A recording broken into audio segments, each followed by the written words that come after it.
ప్రభుత్వ ఆలోచన ఒకటే అధ్యక్ష, ఏ కార్యక్రమం చేసినా అంటే పెట్టుబడులు తీసుకొచ్చినా కూడా ఒక క్లస్టర్ బేస్డ్ అప్రోచ్ అనేది తీసుకోవాల్సిన అవసరం ఉంది.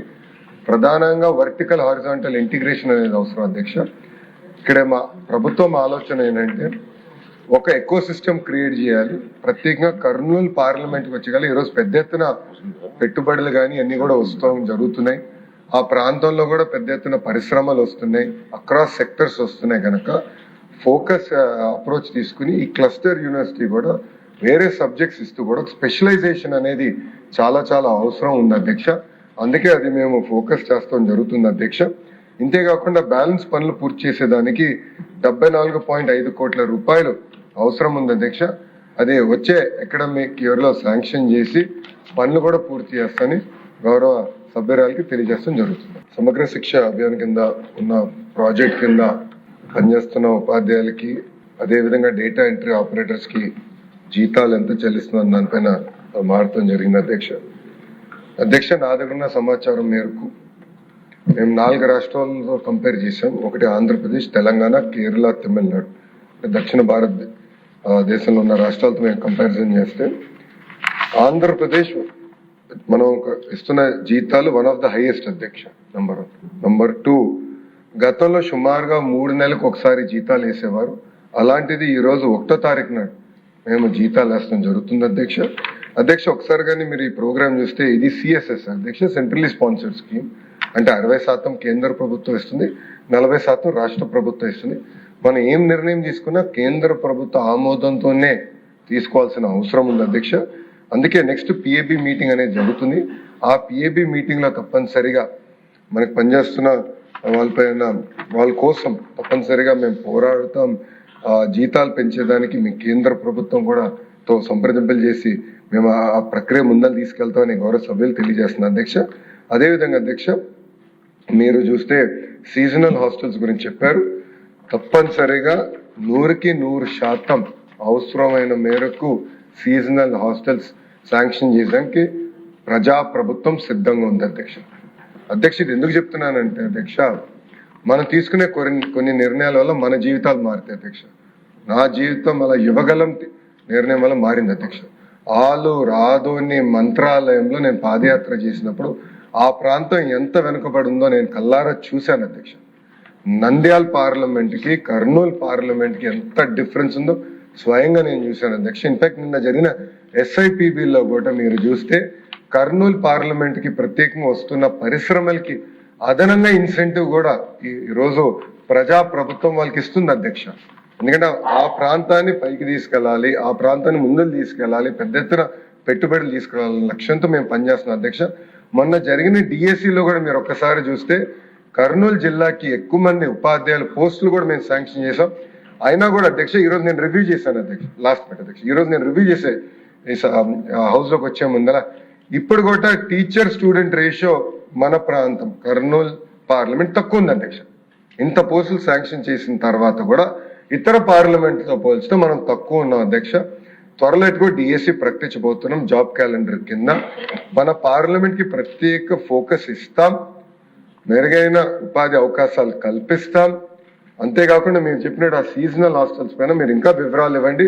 100కి 100% కేటాయించి నడిపించే బాధ్యత ప్రజా ప్రభుత్వం తీసుకుని గౌరవ సభ్యులు తెలియజేస్తారు. క్రైస్తవ ఆస్తులకు సంబంధించిన ప్రభుత్వ నియంత్రణ లేవని చెప్పారు. ఎక్కడైనా అన్యాక్రాంతం జరిగితే అది ప్రభుత్వ దృష్టికి తీసుకొస్తే తగిన అధికారులతో, ఏమంటే ప్రభుత్వం అయితే క్రైస్తవ ఆస్తులు ఇంటర్ఫేర్ కావడం లేదు అధ్యక్ష. ఎందుకంటే వారి సంస్థల నుంచి వ్యతిరేకత వచ్చిన తర్వాత ప్రభుత్వం అందులో జోక్యం చేసుకోవడం లేదు.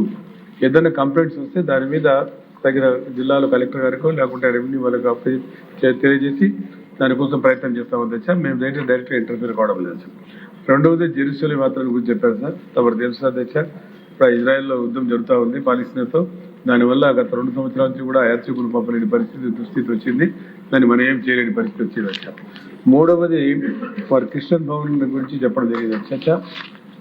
అవన్నీ చేస్తే జగన్ పేరు ఎందుకు వస్తారు సార్? ఆయన చేయలేదు కాబట్టి ఆయన జగన్ అన్నారు. క్రిస్టియన్ భవనానికి 2 ఎకరాల ప్రభుత్వం మీద కేటాయించి 20 కోట్ల రూపాయలు ముఖ్యమంత్రి చంద్రబాబు నాయుడు గారు ఇచ్చారు. అది ఆన్గోయింగ్ ప్రాజెక్ట్ అధ్యక్ష. 2019 తర్వాత 5 సంవత్సరాలు దాన్ని ఊచు లేదు, పాడు లేదు, 1 రూపాయి ఖర్చు పెట్టలేదు. దాన్ని మళ్ళీ కాబట్టి జగన్ గారు ఒక రూపాయి ఆయన క్రిస్టియన్ అని చెప్పుకుంటాడు అధ్యక్ష, నాకైతే తెలియదు. నేనేమో ఆయన క్రిస్టియన్ కాదు అనుకుంటాడా? ఏదేమైనా కానీ అధ్యక్ష, అది ప్రభుత్వం క్రిస్టియన్స్ మన దేశంలో మనలో అంతర్భాగమైన సోదరులు. వారి క్రిస్టియన్ భవనానికి చంద్రబాబు నాయుడు గారు 20 కోట్ల రూపాయలు ఇచ్చి 2 ఎకరాల పొలం స్థలం ఇచ్చిన తర్వాత దానికి తర్వాత కంప్లీట్ చేసే బాధ్యత ఉంది అధ్యక్ష. నేను మొన్ననే చెప్పాను అధ్యక్ష, తమరే ఉన్నారు, డిప్యూటీ చైర్మన్ గారు ఉన్నారు, స్పీకర్ గారు ఉన్నారు. అదే కడపలో హజల్స్ కూడా అదే చేశాడు అధ్యక్ష. ఆయన చేయడు కాబట్టి ఆయన పేరు జగన్ అని పెట్టారు. దాన్ని నన్ను ఏం చెప్పారు అధ్యక్ష? కాబట్టి మన ప్రభుత్వం వచ్చింది, మన బాధ్యత, మన ముఖ్యమంత్రి గారు ఉన్నారు, దాన్ని కంప్లీట్ చేస్తామని చెప్పి గౌరవ సభ్యులకు కూడా తెలియజేసుకుంటారు అధ్యక్ష. మరి చర్చలు కూడా అదే విధంగా అధ్యక్ష, చర్చలు కూడా మేము 2014-19లో 95 కోట్ల రూపాయలు ఇచ్చాము అధ్యక్ష. మరి అదే ఆయన 4 కోట్ల 2 లక్షలు ఇచ్చాడు అధ్యక్ష. మరి ఎవరికి సార్ ప్రజల మీద అభిమానం ఉంది? క్రైస్తవుల మీద అభిమానం ఉంది. కాబట్టి క్రైస్తవాస్తులు ఎక్కడైనా అక్రమ జరిగితే మా దృష్టికి తీసుకురండి. తద్వారా మేము కలెక్టర్లకు లేకుంటే ప్రజలకు తెలియజేసి దాని సంరక్షణ, దాన్ని కాపాడడానికి ప్రయత్నం చేస్తామని చెప్పి సభ ద్వారా గౌరవ సభ్యులకు తెలియజేసుకుంటాను. ఈ యొక్క వశిష్ట లెఫ్ట్ ఫ్లడ్ బ్యాంక్ ఏదైతే ఉందో ఇది మన కాటన్ బ్యారేజీ దగ్గర నుంచి అంతర్వేది వరకు అంటే దగ్గర 92 కిలోమీటర్లు ఈ వశిష్ట లెఫ్ట్ ఫ్లడ్ బ్యాంక్ ఉన్నటువంటి పరిస్థితి అధ్యక్ష. ఇందులో గౌరవ సభ్యులు అడిగినట్లుగా ఏదైతే గోపాలపురం టు పి గన్నవరం అంటే 29వ కిలోమీటర్ నుంచి 48వ కిలోమీటర్ మధ్యనున్నటువంటి ఏటుగట్టు పటిష్టతకు చర్యలు తీసుకోమని ఏదైతే గౌరవ సభ్యులు అడిగారో ఈ యొక్క ఏటుగట్టుకు సంబంధించి ఆ రోజు 1986లో, ఎందుకంటే 1986లో మనకి 36 లక్షల క్యూసిక్ల మరి వరద ఆ రోజు రావడం జరిగింది అధ్యక్ష. ఇది లాస్ట్ 100 ఇయర్స్ అంటే గోదావరి లాస్ట్ 100 ఇయర్స్ కానివ్వండి, లేదా 1852లో కాటన్ బ్యారేజీ నిర్మాణం చేసినప్పుడు, ఆనకట్ట నిర్మాణం చేసినప్పటి నుంచి కూడా క్యాలిక్యులేట్ చేసిన ఇది హైయెస్ట్ అధ్యక్ష. అంటే ఇప్పటి వరకు గోదావరి చరిత్రలో 1986లో ఈ యొక్క 36 లక్షల క్యూసిక్లు అనేది హైయెస్ట్. ఆ 36 లక్షల హైయెస్ట్ ని క్యాలిక్యులేట్ చేసి గోదావరి ఏటుగట్టుని పటిష్టపరచడం జరిగింది. అందులో భాగంగానే గౌరవ సభ్యులు అడిగినటువంటి గోపాలపురం టు పి గన్నవరం అనేది ఆ రోజు 2010 సంవత్సరంలోనే ఈ వరదగట్ట ఎత్తును పెంచడం జరిగింది అధ్యక్ష. వెడల్పు కూడా చేయడం జరిగింది. ఏదైతే ఇప్పుడు గౌరవ సభ్యులు దానికి అదనంగా అంటే ఏటుగట్టుగా అయితే మొన్న కూడా 2022లో మనకు 23 లక్షల క్యూసెక్లు వచ్చింది. అప్పుడు కూడా 5-6 ఫీట్ ఆ ఏరియాలో ఇంకా గ్యాప్ కూడా ఉంది అనేటువంటి పరిస్థితి కూడా ఇరిగేషన్ అధికారులు చెప్పడం జరిగింది అధ్యక్ష. అయితే గౌరవ సభ్యులు అడిగినట్లుగా దాని మీద ఇంకా గ్రావెల్ కానీ బీటీ కానీ ఇతరత్ర రవాణా మార్గానికి సంబంధించి ఏటుగట్టు మీద ఏదైతే సౌకర్యాలు ఏర్పాటు చేయమని చెప్పడం జరిగిందో తప్పనిసరిగా వాటిని పరిశీలించి ఇరిగేషన్ అధికారుల దృష్టికి తీసుకెళ్లి దానికి సంబంధించిన ఎస్టిమేషన్స్ ప్రిపేర్ చేసి ఆర్థిక శాఖ అనుమతులు తీసుకుని ముందుకెళ్తామని చెప్పి మీ ద్వారా తెలియజేస్తున్నాను అధ్యక్ష. సైబర్ నేరాలు అరికట్టడానికి ప్రభుత్వం సైబర్ నేరాలు అరికట్టడంలో మౌలిక సదుపాయాలు బలోపేతం చేయడం, ప్రతి జిల్లాలో సైబర్ క్రైమ్ పోలీస్ స్టేషన్ ఏర్పాటుతో పాటు సైబర్ నేరాల నివారణ, దర్యాప్తు, ప్రాసిక్యూషన్ మరియు అంతర్గత ఏజెన్సీ సమన్వయాన్ని నిర్వహించడానికి ప్రత్యేక రాష్ట్ర స్థాయి సైబర్ వర్టికల్ వింగ్ ను ప్రతిపాదించడమైంది అధ్యక్ష. అదేవిధంగా పౌరులకు ఆర్థిక పరమైన మోసపూరిత నిర్వహణ, సైబర్ నేర బాధితులు 24/7 అందుబాటులో ఉన్న 1930 హెల్ప్ లైన్ మరియు నేషనల్ సైబర్ క్రైమ్ రిపోర్టింగ్ పోర్టల్ను ఉపయోగించి తమ ఫిర్యాదులు నమోదు చేసుకోవచ్చు. దీని ఫలితంగా ఫిర్యాదులను చేయటం మరియు బ్యాంకుల్లో మోసపూరిత మొత్తాలను వెంటనే నిలిపివేయడం జరుగుతుంది అధ్యక్ష. అదేవిధంగా పోలీస్ సిబ్బంది ఐఐటి చెన్నై మరియు ఐఐటి కొట్టాయంలో సైబర్ కమాండో శిక్షణ పొందడం జరిగింది. కెపాసిటీ బిల్డింగ్ కూడా చేసుకుంటున్నాం డిపార్ట్మెంట్ తరఫున. పోలీస్ దళాల ఆధునికీకరణ నిధుల క్రింద 2 కోట్ల విలువైన అధునాతన సైబర్ ఫోరెన్సిక్ సాధనాలను కూడా సేకరించడం జరిగింది. ప్రత్యేకంగా ప్రజల అవగాహన గురించి ప్రత్యేకమైన దృష్టి పెట్టి ప్రజా అవగాహన కార్యక్రమాలు కూడా ఏర్పాటు చేయడం జరుగుతుంది. ఇది ఉగ్రవాదులు కానీ తీవ్రవాదులు కానీ కంటికి కనిపిస్తారు కానీ సైబర్ నేరగాలు కంటికి కనిపించిన శత్రువుల ఈరోజు చాప కింద నీరులాగా మాక్సిమం అంతా పాకే పరిస్థితి కూడా వచ్చింది అధ్యక్ష. ఇందులో అధ్యక్ష మనం భయపడాల్సింది, కొంచెం బాధపడాల్సింది ఏంటంటే ఈ సైబర్ నేరాల్లోని విక్టిమ్స్ అందరూ కూడా బాగా చదువుకున్న వాళ్ళు, వెల్ ఎడ్యుకేటెడ్, ఐఏఎస్లు, ఐపీఎస్లు, రిటైర్డ్ ఆఫీసర్స్, ఇలాంటి వాళ్ళందరూ కూడా ఇందులో విక్టిమ్స్ గా ఉండటం అనేది కూడా నిజంగా చాలా బాధాకరమైన పరిస్థితి అధ్యక్ష. ఎందుకంటే సైబర్ నేరాలకు మేము లిస్టు చూసుకొని ఒకసారి క్రానలాజికల్ గా అంతా మేము చెక్ చేసుకుంటే అందులో మోస్ట్ ఆఫ్ బాగా వెల్ ఎడ్యుకేటెడ్ ఇందులో ఉంటున్నారు. నెక్స్ట్ ఆఫ్ ఇందాక మేడం గారు చెప్పినట్టుగా విలేజెస్ లో కూడా అధ్యక్ష చాలా మంది ఏంటంటే 10th క్లాస్ చదువుకొని ఇంటర్మీడియట్ చదువుకొని ఉద్యోగ అవకాశాలు లేక ఉండేటప్పుడు వాళ్ళకి ఒక రకమైన ఎరవేస్తారు అధ్యక్ష. మీకు 10th క్లాస్కే పలానా విదేశాల్లో ఉద్యోగాలు ఇస్తామని, ఇలాంటి ఉద్యోగాలు ఇస్తామని చెప్పి కొంతమందిని మయన్మార్, థాయిలాండ్ అలాంటి చోట్లకి తీసుకెళ్తున్నామని తీసుకెళ్లి ఈ థాయిలాండ్ కి మయన్మార్ కి మధ్యలో ఒక కేకే పార్క్ అని చెప్పి ఎస్టాబ్లిష్ అయింది అధ్యక్ష. అక్కడికి తీసుకెళ్లి వీళ్ళకి ఉద్యోగాలు ఇస్తున్నామని చెప్పి సైబర్ క్రిమినల్స్ గా మార్చే పరిస్థితి కూడా కనిపిస్తా ఉంది. రీసెంట్ గా మన ఆంధ్రప్రదేశ్ నుంచి దగ్గర 110 మంది వాళ్ళని కూడా మనం రెస్క్యూ చేసి మన కేంద్ర మంత్రి రామ్మోహన్ నాయుడు గారు సారథ్యంలో ఇక్కడ కూడా తీసుకురావడం జరిగింది అధ్యక్ష. ఎస్పెషల్లీ ఇందాక మనం మాట్లాడుకుంటున్న అధ్యక్ష, ఒకసారి ఇక్కడ ఏమవుతుందంటే మెయిన్ సైబర్ క్రైమ్ కి సంబంధించి అవగాహన అయితే చాలా క్లియర్ గా అవసరం అవుతుంది అధ్యక్ష. ఈ అవగాహన కార్యక్రమాలు ఏర్పాటు చేయడానికి ప్రత్యేకంగా సైబర్ పోలీస్ డిపార్ట్మెంట్ వాళ్ళు, ముఖ్యంగా మన కూటమి ప్రభుత్వం వచ్చిన తర్వాత దగ్గర 1596 అవేర్నెస్ ప్రోగ్రామ్స్ క్రియేట్ చేశాం అధ్యక్ష. వీటితో పాటు 1930 ఒక హెల్ప్ లైన్ నెంబర్ 24/7 పనిచేస్తుంది. ఎక్కడైనా ఎటువంటి సైబర్ నేరాలు జరిగాయి అన్న ఇన్ఫర్మేషన్ వచ్చిన వెంటనే 1930 నెంబర్కి కనుక కాల్ చేస్తే ఇమీడియట్ గా వాళ్ళు రెస్పాండ్ అయితే కనుక కొంతమేరకు మనం డ్యామేజ్ ని, కొంతమేరకు మనం ఆ ధనాన్ని కూడా రికవరీ చేసుకునే పరిస్థితి ఉంటుంది. కాకపోతే వీళ్ళు ఒక భయం క్రియేట్ అవుతుంది అధ్యక్ష. డిజిటల్ అరెస్ట్లు అని చెప్పి ఒక పక్క ఓటీపీలని, కేవైసీలని, జాబ్ ఇప్పిస్తామని, ఇంకా రకరకాల ఆఖరికి మహిళల్ని కూడా ఎరవేసి ఈ సైబర్ క్రైమ్స్ లో కూడా ఇన్వాల్వ్ చేసే పరిస్థితులు కూడా కనిపిస్తున్నాయి అధ్యక్ష. అంటే ఇంచుమించుగా అధ్యక్ష మనం చూసుకుంటే ఈ డిజిటల్ అరెస్ట్ అని చెప్పి చాలా పెద్ద వ్యక్తుల్ని కూడా ఒక రూమ్ కే బందీ చేసేసి వాళ్ళ ఆ భయానికి సగానికి సగం చాలా మంది డబ్బులు ఇచ్చే పరిస్థితి వస్తుంది అధ్యక్ష. ఇంకొక పరంగా ఎందుకంటే మీరు అడిగారు, ఇది చెప్పాల్సిన బాధ్యత ఉంది కాబట్టి ఒక నిమిషం ఎక్స్ట్రా అనేది తీసుకుని చెప్పాలని అనుకున్నా అధ్యక్ష. చాలా మంది ఏం చేస్తుంటారంటే బిజినెస్ టిప్స్ ఇస్తామని చెప్పి దానికి కూడా డబ్బులు విపరీతంగా కట్టించుకుని తిరిగి ఇవ్వలేని పరిస్థితులు కూడా ఉన్నాయి అధ్యక్ష. ఇది మీరు అన్నట్టుగా చాలా పెద్ద సబ్జెక్టు. దీని మీద అవగాహన అనేది కంపల్సరీగా ప్రతి ఒక్కరికి కావాలి.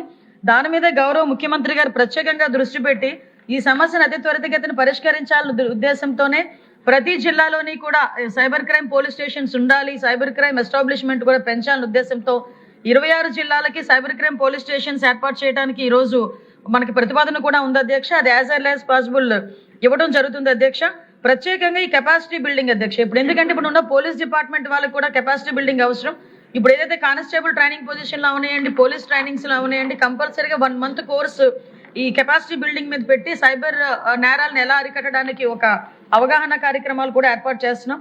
ఎస్పెషల్లీ ఈ భయం వల్ల, ఆ గ్రీడీ వల్ల, ఈ లోన్ యాప్స్ వల్ల మ్యాక్సిమం కొన్ని పారామీటర్స్ ఉన్నాయి అధ్యక్ష. వాటిల్లోనే ఎక్కువగా సైబర్ క్రైమ్ అనేది ఎక్కువగా జరుగుతుంది. కంపల్సరీగా ఈ ఎన్డీఏ ప్రభుత్వం మనకి కంపల్సరీగా ఈ సైబర్ నేరాలు అరికట్టడంలో ఒక పక్కా ప్రణాళికతో ముందుకెళ్తున్నాం అధ్యక్ష. ఇప్పటికి మనం 2025లో అక్టోబర్ నెలని సైబర్ క్రైమ్ అవగాహన మంత్ కింద కూడా మనం ఏర్పాటు చేసి ప్రత్యేకంగా 1 month కూడా కార్యక్రమాలు ఏర్పాటు చేసుకున్నాం అధ్యక్ష. ఇవే కాకుండా అధ్యక్ష ప్రత్యేకంగా ఈ సైబర్ నేరాలని, అదేవిధంగా సోషల్ మీడియాని కొంతమేరకు మనం రిస్ట్రిక్ట్ చేయడానికి ఈ మధ్యన ఒక జీవోఎం కూడా ఏర్పాటు చేసుకోవడం జరిగింది. మన నారా లోకేష్ గారు, మన మంత్రివారి నారా లోకేష్ గారి ఆధ్వర్యంలో మన పార్థసారథి గారు, సత్యకుమార్ యాదవ్ గారు, అదేవిధంగా మనోహర్ గారు, నేను కలిపి ఒక మన మీటింగ్ కూడా ఏర్పాటు చేసుకోవడం జరిగింది అధ్యక్ష. ఆల్రెడీ 2 మీటింగ్లు అయినాయి. ఆ 2 మీటింగ్స్ అయిన తర్వాత కంక్లూజన్కి వచ్చి as early as possible cyber crime నేరాల మీద అరికట్టడంలో గవర్నమెంట్ ఎప్పుడు చిత్తశుద్ధితో ఉంది. ప్రజలందరూ కూడా అవగాహన కల్పించుకోవాలి. ముఖ్యంగా ప్రజాప్రతినిధులు కూడా ప్రజలకు అవగాహన కల్పించడంలో సహాయ సహకారాలు అందించాలని మనస్ఫూర్తిగా కోరుకుంటున్నాను అధ్యక్ష. సార్, ఈ ప్రభుత్వం అధికారంలోకి వచ్చిన తర్వాత ఇప్పుడు దాకా 3 డిస్కమ్స్ లో కలిపి 1,02,538 మందికి వ్యవసాయ కనెక్షన్లు ఇచ్చాం సార్. ఇందాక పెద్దలు రామకృష్ణ గారు అడిగినట్టు ఇంకా 46,000 కనెక్షన్స్ పెండింగ్ లో ఉన్నాయి. ఇవన్నిట్లో కూడా వ్యవసాయ సీజన్ ఉంది కాబట్టి కొద్దిగా స్లో అయింది. వ్యవసాయ సీజన్ అయిపోయిన తర్వాత ఇమీడియట్ గా కూడా వాటిని టేకప్ చేసి ఈ 46,000 కనెక్షన్స్ మళ్ళీ వ్యవసాయ సీజన్ స్టార్ట్ అయ్యే లోపల రైతులకు అందిస్తామని చెప్పి మీ ద్వారా సభ్యులకు తెలియజేస్తా ఉన్నాం సార్. అదే కాకుండా ప్రభుత్వం వ్యవసాయానికే కాకుండా యాక్వా సంబంధించి రిజిస్ట్రేషన్ అయిన వాళ్ళందరికీ కూడా ₹1.5 విద్యుత్ ఇవ్వాలనేది ఈ ప్రభుత్వం నిర్ణయించింది. అదేవిధంగా కాకుండా ఈ సంవత్సరం ఏప్రిల్ నుంచి వీవర్స్ కి 200, 500 యూనిట్లు ఉచితంగా ఇవ్వాలి, అట్లానే సెలూన్స్ కి కూడా ఇవ్వాలనే దాన్ని కూడా ఈ ప్రభుత్వం నిర్ణయించింది. ఇవన్నిటిని కూడా ఏప్రిల్ మాసం నుంచి అందరికి కూడా అందుబాటులోకి వచ్చే విధంగా తీసుకొస్తాము. అదే కాకుండా ఇందాక పిఎం సూర్య గారి గురించి ఫెడరల్ లెవెల్లో ఏదైనా విద్యుత్ ప్లాంట్లు పెట్టే అవకాశం ఏదన్నా ఉందా అని చెప్పి మంత్రి మన రామకృష్ణ గారు అడిగారు సార్. సభ్యులు లాసులు తగ్గించడానికి డే టైమ్ పవర్ 9 గంటలు రైతులకు అందించడం కోసం ఈ కార్యక్రమం చేపడుతున్నాం సార్. ఇప్పటిదాకా దాదాపు దీనివల్ల 3.09 యూనిట్కి మనం తీసుకుంటున్నాం సార్. ఇప్పుడు యూనిట్కి 7 రూపాయలు పడుతుంది. మనం 3 రూపాయలకే సోలార్ దగ్గర కింద ఎక్కడైతే సబ్స్టేషన్స్ లెవెల్లో 11 kV లైన్స్ ఉన్నాయో అక్కడే సోలార్ ప్లాంట్లు పెట్టడం వల్ల దాదాపు 25 సంవత్సరాల పాటు ఒకే విధంగా ఈ టారిఫ్ ఉంటుంది. కానీ మనం రెగ్యులర్ పవర్ వచ్చేసరికి 4% చొప్పున పెరిగే అవకాశం ఉంది సార్. తద్వారా చాలా ఆదాయం అవుతుంది. ఇప్పుడు డిస్కౌంట్స్ వారిగా యాన్యువల్ గా 220 మెగావాట్లు 140 కోట్లు ఆదా అవుతుంది సార్. దీనివల్ల ప్లాంట్లు పెట్టడం వల్ల, సోలార్ ప్లాంట్లు ఫీడర్ లెవెల్లో పెట్టడం వల్ల. అట్లానే 476 కోట్లు మొత్తం మీద మూడు డిస్కౌంట్స్ మీద ఇంత పెద్ద ఎత్తున ఆదా అవుతుంది సార్. మొత్తం డిస్కౌంట్స్ కు ఎస్టిమేషన్ యాన్యువల్ సేవింగ్స్ 663 కోట్ల నుంచి 2288 కోట్లు ఆదాయ ఈ 11 kV 33 kV సబ్స్టేషన్స్ దగ్గర మనం సోలార్ ప్లాంట్లు పెట్టడం వల్ల ఇంత పెద్ద మొత్తమైన ఆదా అవుతుంది సార్. ఇప్పుడు 2026-27కి దాదాపు 3 డిస్కమ్స్ కలిపి 1035 మెగావాట్లు మనం టెండర్లు పిలిచాము. ఈ సమ్మర్ లో వాటిని కూడా భూసేకరణ జరుగుతుంది. వాటిని కూడా ఈ సమ్మర్ లో స్టార్ట్ చేసి మొత్తం కూడా పూర్తి చేస్తాం సార్. ఇంకా 2028, 2028, 29కి 2029-30కి ఇంకా 4000 మెగావాట్లు లక్ష్యంగా ఈ ప్రభుత్వం పనిచేస్తాం సార్. ఇవన్నీ కనుక చేస్తే కనుక వ్యవసాయ రంగంకి నాణ్యమైన విద్యుత్తుని డేటా లాసులు తగ్గించుకుంటూ అదేవిధంగా 9 గంటలు వ్యవసాయదారులకి పగలపోటే వ్యవసాయదారులకు విద్యుత్ ఇవ్వడానికి ఉపయోగపడుతుంది సార్. పాత ఎడ్లలంక గ్రామం అవనగడ్డ మండలం ఎడ్డలంక పంచాయతీలో 257 కుటుంబాలతో ఉన్నటువంటి గ్రామం అధ్యక్ష.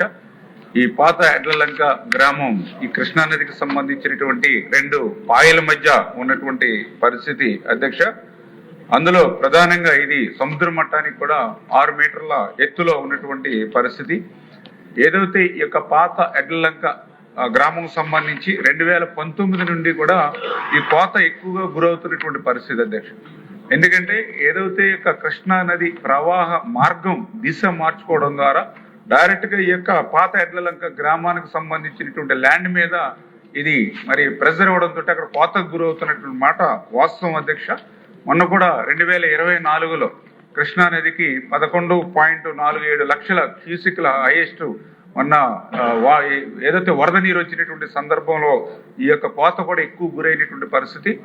ఈ రోజు చూసినట్లయితే 2-3 లక్షల వరద నీరు వచ్చినా కూడా ఈ పాత ఎడ్లలంక గ్రామం మరి కోతకు గురవుతున్నటువంటి పరిస్థితి. అందులో భాగంగానే గౌరవ సభ్యులు చెప్పినట్లుగా 310 ఎకరాలు అదేవిధంగా 200 మీటర్లు లోనికి చొచ్చుకుని వచ్చినటువంటి పరిస్థితి కృష్ణానది ఈ పాత ఎడ్లలంక గ్రామంలో ఉన్నటువంటి పరిస్థితి అధ్యక్ష.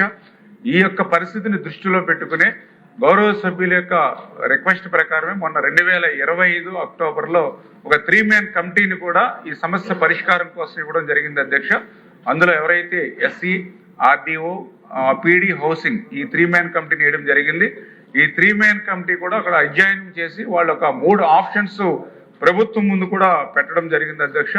అందులో ఫస్ట్ ఆప్షన్ వస్తే ఏదైతే ఈ యొక్క ఎడ్లలంక గ్రామంలో పాత ఎడ్లలంక గ్రామంలో ఎవరైతే ఈ యొక్క 257 కుటుంబాలు ఉన్నాయో వీటిని మరింత సురక్షితమైనటువంటి ప్రాంతానికి తరలించడం ఒక మార్గం అని చెప్పి ఒక ఫస్ట్ ఆప్షన్ గా ఇవ్వడం జరిగింది.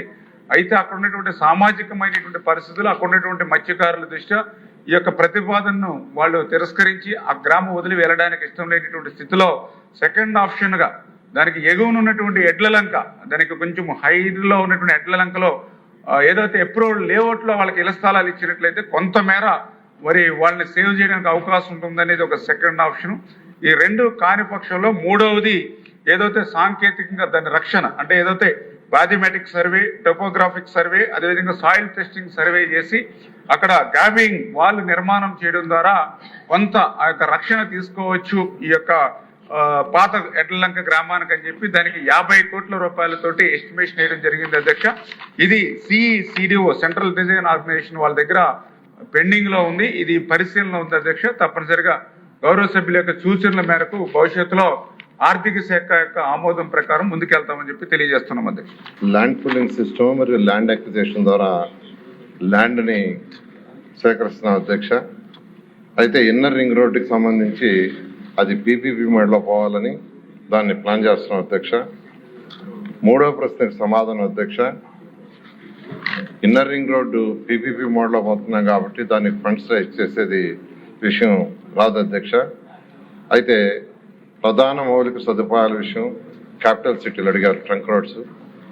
దానికి ఏడీబీ, వరల్డ్ బ్యాంక్, హడ్కో, నాబార్డ్ ఇలా అనేక ఆర్గనైజేషన్ ద్వారా దాదాపు 40,847 కోట్లు సమకూర్చడం జరిగింది అధ్యక్ష.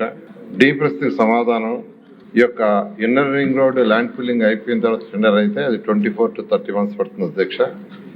క్యాపిటల్ సిటీల ట్రంక్ రోడ్స్ ఏప్రిల్ 2027కి అయ్యే విధంగా ప్రణాళిక చేసి ముందుకు సాగుతుంది అధ్యక్ష. ఇన్నర్ రింగ్ రోడ్డుకి వస్తే 96.2 కిలోమీటర్లు లెంత్లో, వెడల్పు 75 మీటర్లు, 8+4 వరుసల కింద దీన్ని డిజైన్ చేసాం అధ్యక్ష. ఇది 2 ఫేజ్లు అనుకున్నాం అధ్యక్ష. ఫస్ట్ ఫేజ్లో కేతన్కొండ నుంచి నున్నా వరకు, రెండవ ఫేజ్లో నున్నా నుంచి కేతన్కొండ వరకు వయా కొండపల్లి రిజర్వ్ ఫారెస్ట్ ద్వారా. దీనికి సంబంధించి ఫస్ట్ ఫేజ్లో అయితే 67.6 కిలోమీటర్లు అధ్యక్ష. అది గుంటూరులో ఒక 14 విలేజ్లు, పల్నాడులో ఒక 3 విలేజ్లు, కృష్ణాలో 6 విలేజ్లు, ఎన్టీఆర్ దాంట్లో మొత్తం 26 విలేజ్లు అధ్యక్ష. దీనికి డిపిఆర్ పూర్తి అయిపోయింది అధ్యక్ష. దీని మీద యాక్చువల్గా ల్యాండ్ పుల్లింగ్ ఆల్రెడీ నోటిఫికేషన్ ఇచ్చి ల్యాండ్ పుల్లింగ్ స్టార్ట్ చేసాం. సభ్యులు అడిగినట్టుగా 6 నెలల్లో ల్యాండ్ పుల్లింగ్ అయ్యేటట్టుగా ఈరోజు కలెక్టర్ గారికి ఇన్స్ట్రక్షన్ ఇచ్చి దాని మీద ముందుకు పోతున్నాం అధ్యక్ష.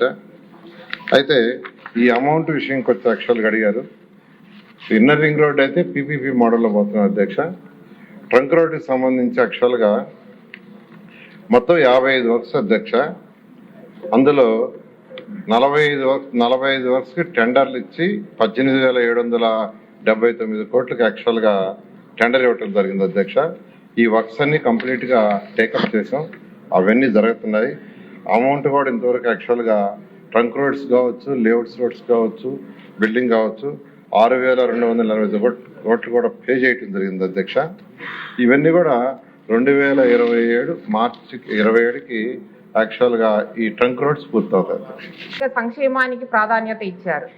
అలాగే అధ్యక్ష, మౌలిక వసతులు, ఆర్థిక అభివృద్ధి, పరిశ్రమల అభివృద్ధికి కేటాయింపులు పెంచి మన విజనరీ ముఖ్యమంత్రి గారి ఆలోచనల మేరకు ఆంధ్రప్రదేశ్ను స్వర్ణాంధ్ర 2047 వైపు నడిపిస్తున్నారు.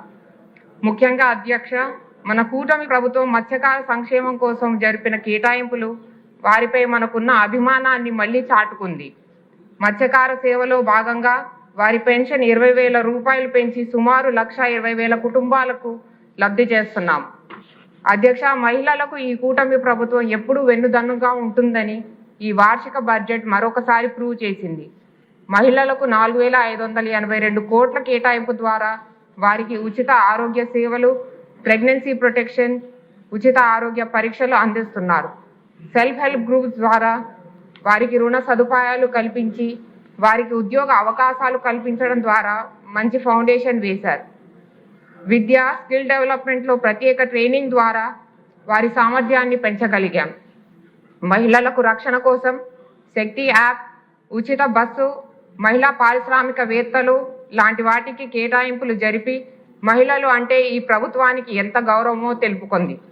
అధ్యక్ష, దేశ భవిష్యత్తు మన యువత చేతిలోనే ఉంది. ఎవరికీ లేని ఒక స్ట్రెంగ్త్ ఈ ఆంధ్ర రాష్ట్రానికి ఉంది. అదే మన యువ నాయకులు శ్రీ నారా లోకేష్ గారు.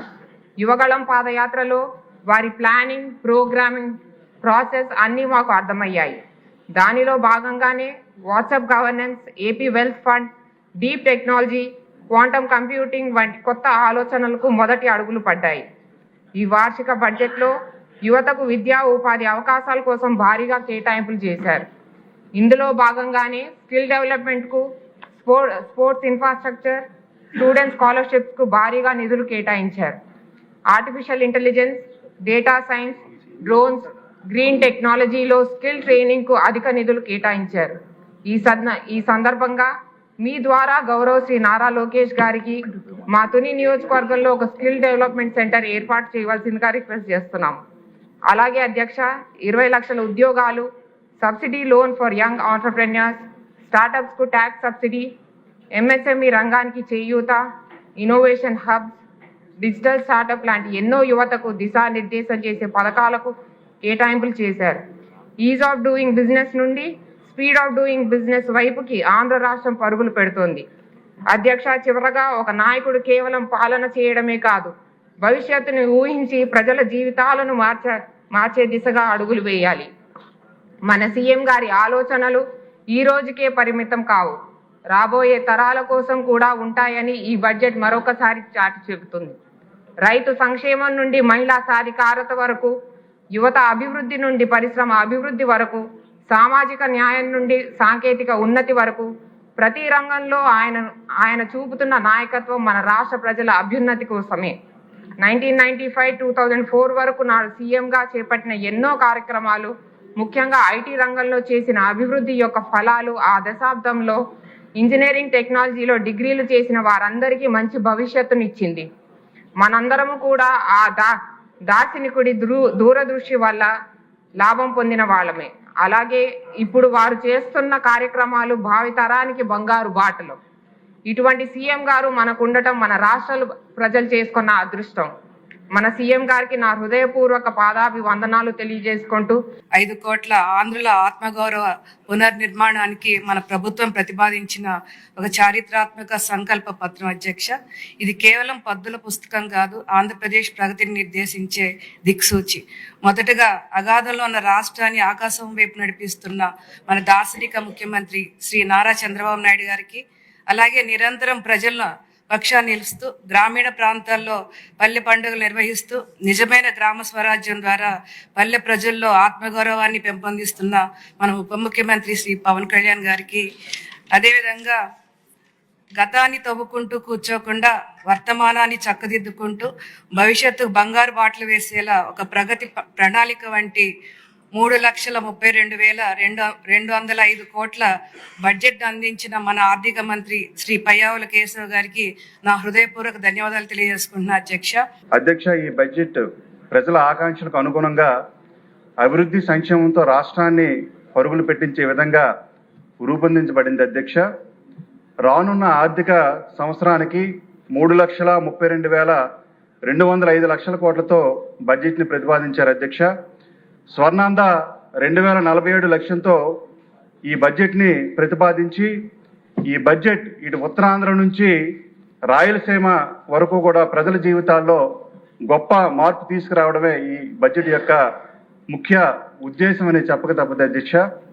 అలాగే రాష్ట్రం ముందంజలో ఉండాలంటే ఉద్యోగస్తుల పాత్ర కూడా చాలా కీలకమైనది అధ్యక్ష. అందులో భాగంగా రాష్ట్ర ప్రభుత్వ ఉద్యోగులకు మరింత సులభమైన, పారదర్శకమైన, వేగవంతమైన సేవలు అందించే దిశగా ఆంధ్రప్రదేశ్ ప్రభుత్వం కీలక నిర్ణయం తీసుకుంది అధ్యక్ష.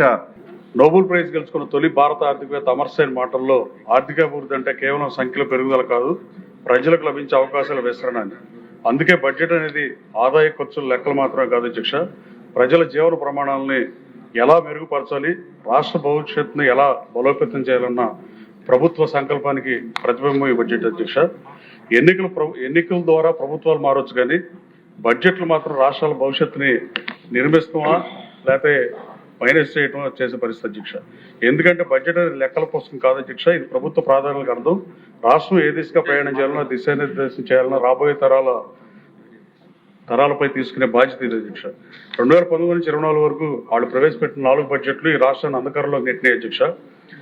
ముఖ్యమంత్రి చంద్రబాబు నాయుడు గారి స్పష్టమైన దృష్టి సంక్షేమం ప్రజలకు భరోసా ఇవ్వాలి, అలాగే అభివృద్ధి రాష్ట్రానికి భవిష్యత్తు నిర్మించాలని ఈరోజు మన ముందున్న ఈ బడ్జెట్ను 2 లక్ష్యాలుగా ప్రవేశపెట్టారని భావిస్తున్నాను అధ్యక్ష.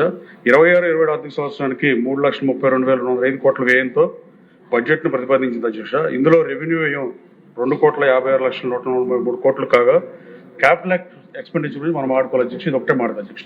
క్యాపిటల్ ఎక్స్పెండిచర్లో 53,915 కోట్లు కేటాయించినందుకు పయ్యావుల కేశవ్ గారికి, ముఖ్యమంత్రి గారికి ధన్యవాదాలు తెలియజేస్తూ, ఇక్కడ ముఖ్యమైన విషయం స్పష్టంగా కనిపిస్తుంది అధ్యక్ష. ఖర్చు పెరగలా, పెట్టుబడి పెరిగింది. ఖర్చు పెరగడం అభివృద్ధి కాదు అధ్యక్ష, భవిష్యత్తును పెట్టుబడి పెరగడమే నిజమైన అభివృద్ధి అధ్యక్ష. గత సంవత్సరంతో పోలిస్తే క్యాపిటల్ ఎక్స్పెండిచర్ 33% పెరగడం ఈ బడ్జెట్ యొక్క అసలు బలం అధ్యక్ష. ఇది తాత్కాలిక ఖర్చు కాదు, భవిష్యత్తులో సంపదను సృష్టించే పెట్టుబడి.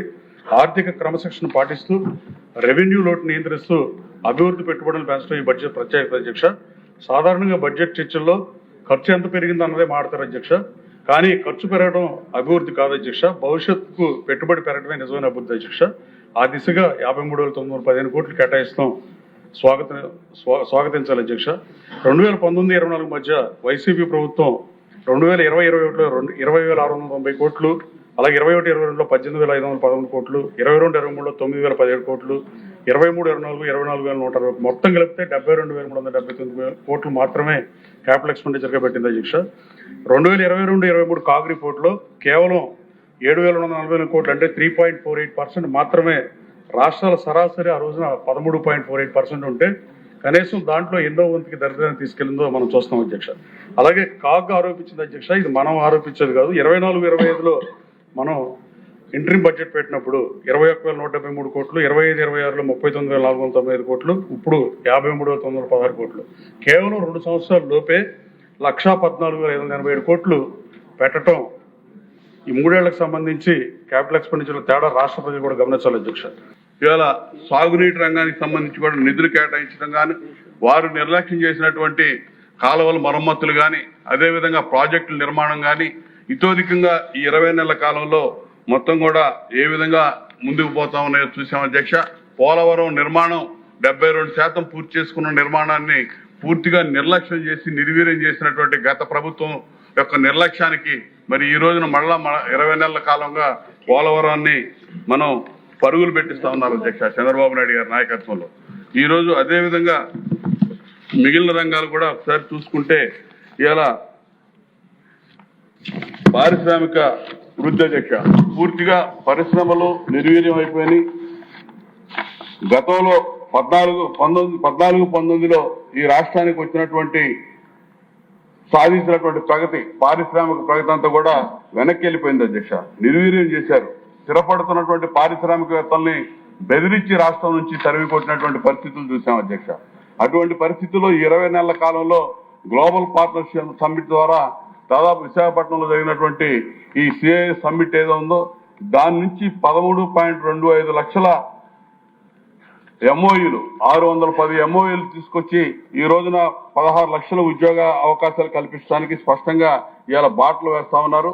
దావోస్ పర్యటనకి ముఖ్యమంత్రి గారు కానీ, నారా లోకేష్ గారు కానీ దావోస్ పర్యటనకి 2 సార్లు వెళ్ళినప్పుడు మొదటిసారి 2.5 లక్షల కోట్ల రూపాయలు, మొన్న 1 లక్ష కోట్ల రూపాయల పైన ఇవాళ పెట్టుబడులకు ఎంఓయూలు తీసుకొని దగ్గర 20 లక్షల ఉద్యోగాల అవకాశాలు ఏదైతే ఉందో యువగళం పాదయాత్ర ద్వారా నిరుద్యోగ యువతకు ఇచ్చినటువంటి మాటలు నెరవేర్చడం కోసం ఈ ప్రభుత్వం ఈ పార్ట్నర్షిప్ సమ్మిట్ల ద్వారా కానీ, దావోస్ పర్యటన ద్వారా కానీ ఈ రాష్ట్రంలో ఐటీ రంగం అభివృద్ధికి, పారిశ్రామిక వృద్ధికి, అదేవిధంగా బాటలు వేయటానికి ఆ యువతని నిర్లక్ష్యానికి గురైనటువంటి యువతకి ఉపాధి మార్గాలు చూపించడానికి అన్ని రకాలుగా కూడా మళ్ళీ ప్రయత్నాలు జరుగుతూ ఉన్నాయి అధ్యక్ష. ఈ ప్రవేశపెట్టిన బడ్జెట్ ని గౌరవ ముఖ్యమంత్రి గారి చొరవతో, ఆర్థిక శాఖ మంత్రి గారి చొరవతో, ముందు చూపుతో ప్రవేశపెట్టిన ఈ బడ్జెట్ ని మేము పూర్తిగా భారతీయ జనతా పార్టీ పూర్తిగా స్వాగతిస్తుంది అధ్యక్ష. కేంద్రంలో ప్రధానమంత్రి నరేంద్ర మోడీ గారు వికసిత్ భారత్ 2047 అని చెప్పి ఏ విధంగా బడ్జెట్ ను ప్రవేశపెడితే మన ఆంధ్ర రాష్ట్ర రథ సారథి అయిన గౌరవ ముఖ్యమంత్రి నారా చంద్రబాబు నాయుడు గారు అధ్యక్ష స్వర్ణాంధ్ర 2047 అనే విజన్ తోటి బడ్జెట్ ప్రవేశపెట్టారు అధ్యక్ష. దీనికి ఈ వికసిత్ భారత్కి పునాదులు వేస్తుందని ఏమాత్రం చెప్పడానికి ఏమాత్రం సందేహం లేదు అధ్యక్ష. అధ్యక్ష, గౌరవ ముఖ్యమంత్రి నారా చంద్రబాబు నాయుడు గారు చొరవతో కేంద్రంలో ఉన్న పెద్దల్ని మెప్పించి ఒప్పించి మనకి రావాల్సిన కేటాయింపులు కూడా అత్యధికంగా తీసుకొచ్చిన ఘనత గౌరవ ముఖ్యమంత్రి నారా చంద్రబాబు నాయుడు గారికి అని చెప్పి నేను తెలియజేసుకుంటున్నాను అధ్యక్ష. కేవలం ఒక ఉదాహరణకి చెప్పవలసిన అవసరం ఉంది అధ్యక్ష. 2026-27 బడ్జెట్లో కేంద్ర ప్రభుత్వము పన్నుల వాటా తరపున 64,362 కోట్ల రూపాయలు కేటాయించింది అధ్యక్ష. అట్లాగే అమరావతి అభివృద్ధికి సుమారు 5,000 కోట్ల పైన కేటాయించింది అధ్యక్ష.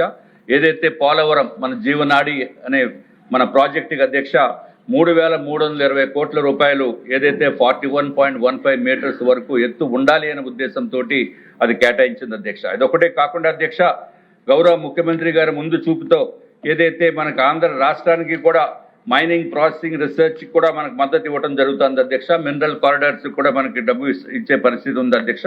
ఇదొకటే కాకుండా అధ్యక్ష, కొబ్బరి, కోకో, జీడి మామిడి అన్ని కూడా మన ఆంధ్ర రాష్ట్రానికి మేలు చేసే ప్రక్రియ ఉంది అధ్యక్ష. ఇది మన ఆంధ్ర రాష్ట్రానికి కూడా సుమారు ఏదైతే స్త్రీ శక్తి అనే అద్భుతమైన పథకం గౌరవ ముఖ్యమంత్రి గారు ప్రవేశపెట్టారో, ఈ ఆంధ్ర రాష్ట్రంలో 43 కోట్ల మంది ఉచిత టికెట్లు తీసుకుని వారు మహిళలు దాన్ని సద్వినియోగం చేసుకోవడం జరుగుతుంది అధ్యక్ష. దీనికి తోడుగా రేపొద్దుట రాబో కాలంలో అధ్యక్ష గౌరవ ప్రధానమంత్రి నరేంద్ర మోడీ గారు చేపట్టిన బడ్జెట్లో మనకి కూడా కనీసం 1000 బస్సులు వస్తాయని చెప్పి మేము ఆశిస్తున్నాం అధ్యక్ష.